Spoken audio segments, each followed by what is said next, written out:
Hello, everybody. Happy Wednesday. Last week, I encouraged you to spend some time allowing Jesus to reveal to you where you were at in regard to who do you say that I am? Speaking of who is Jesus to you? There were two questions in last week's scripture. First, Jesus asked his disciples, who do they say that I am? Speaking of the crowd around them. And then the second question was asking his disciples, who do you say that I am? And I want to ask those two questions again this week, but I want to take them from a different angle. Who do they say I am? And I want that lens to be asking while looking at the world around you, the people in the world around you. And then the next question, who do you say I am? And asking that question when we're looking in the mirror. What are those answers? What does that look like? Now, lean that against, does God think that? Would that be the same answers God would give me? If no, then it doesn't get any real estate in your mind, in your heart, whether that is from people around you or you to yourself. If the answer is no to that question, then it's not who you are, and it gets to go away. I've spent a lot of time in my life being really concerned what people around me thought or who they thought I was. I'd mentioned at the very beginning of this thing how I was really embarrassed when I got my DUI, and I was very concerned about people around me and what they would think and what they would say. And so it's taken me a long time to unwind that people-pleasing, caring what people think part. What are those answers, and does God agree with them? If you can't answer that question and you don't know, then that's where you start. You don't focus on the behavior related to those things. You start by figuring out what God says. And if you think God does think those bad, terrible things, then that's the place you start. Still not focused on the behavior related around those things. The starting point is always figuring out what God has to say about us and coming into agreement with that. And I just want to reassure somebody that he's not scared of whatever internal fight you got going on.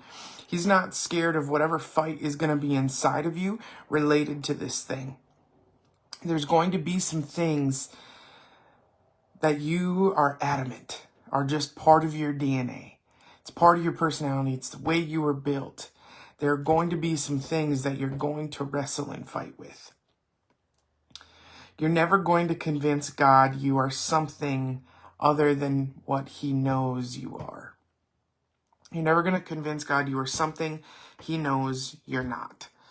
So you are free to wrestle, and you are free to take the time to do so. You're not going to change his mind. And Tyler says, wrestle well. And what that means to me when I hear that is, are we going to wrestle with the intention of edification, right? Of growth, of movement, of change? Or are we wrestling with the intention of self-deprecation? Is this thing going to have a productive purpose? Are we going to wrestle well with those things? You can't let go of a lie until you have a truth to replace it. And so I just want to release that and tell somebody you can stop beating yourself up for constantly failing all the time. I just really think that it's very possible that you've never had a truth to replace the lie you can't seem to shake.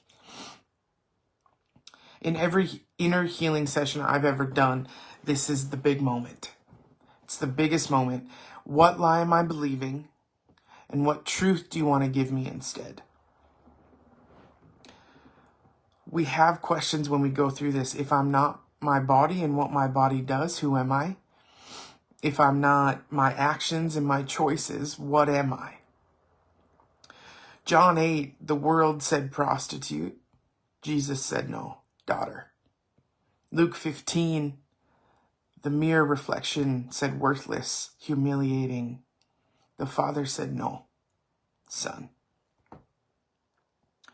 You have to settle these issues within you. You have to wrestle. You have to hear what God says about you.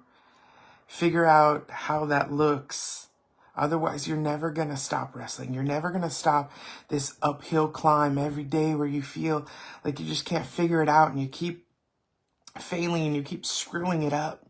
We have to settle the issue of what I am says I am.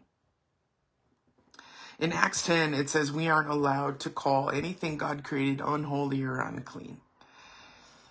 So the question is not, do I have to stop doing this thing to be holy? Spoiler, you're already holy and it no fault of your own. We're not allowed to call anything God created unholy or unclean, and we were created by him.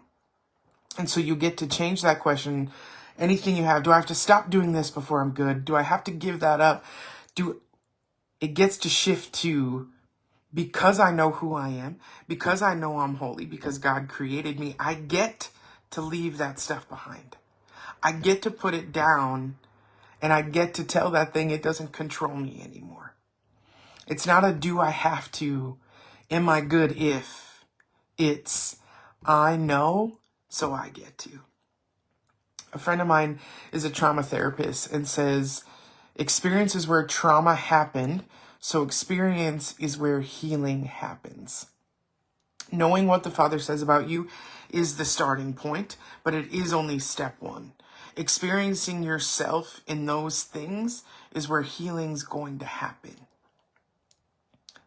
And so I leave you with 3 questions, and I encourage you to take them into some quiet time, and I hope it blesses you. I had said on Sunday, and it's kind of a new revelation for me, just something that I'm probably going to make sure I do every time I speak now, is I don't want to just stimulate brains, I want to stir spirits. And so I want to leave you with some questions to stir your spirit. What lie am I believing? What truth do you want to replace it with? And how do I experience myself that way?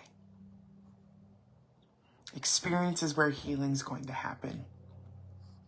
Experiencing Jesus is where healing is going to happen. Experiencing Jesus is where this identity and this who do you say I am, that's where it takes place.